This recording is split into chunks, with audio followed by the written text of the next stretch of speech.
ఎలాగైనా సరే రాజీవ్ నా వంట తిని నన్నే మెచ్చుకోవాలి. ఇన్నాళ్ళు ఈ టేస్ట్ మిస్ అయ్యాను శ్రావ్య అని రియలైజ్ అవ్వాలి. ఇప్పటి నుంచి నేను శ్రావ్య ప్రిపేర్ చేసిన వంట మాత్రమే తింటానని జ్యోతికి మొహం మీదే చెప్పేయాలి.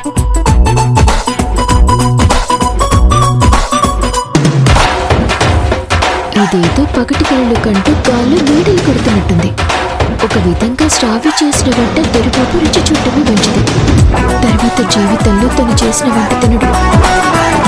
అరే ఏంటి శ్రావ్య ఆలోచిస్తున్నావు? స్టార్ట్ చేయి.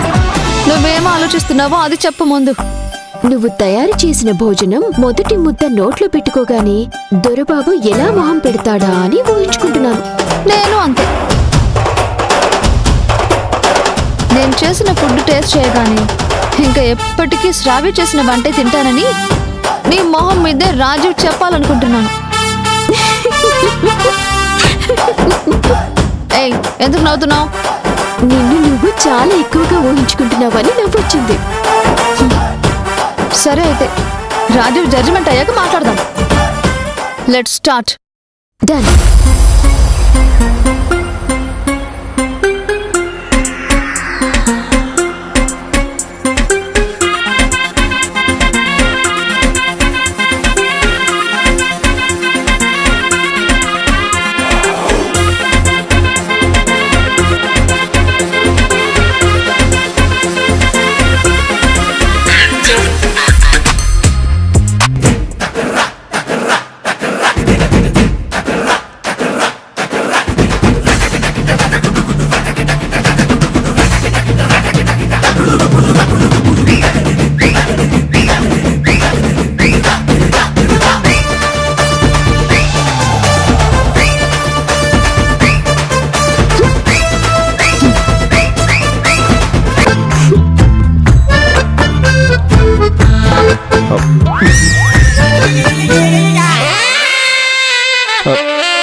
ఏంటి మొక్క అదోలా పెట్టావు?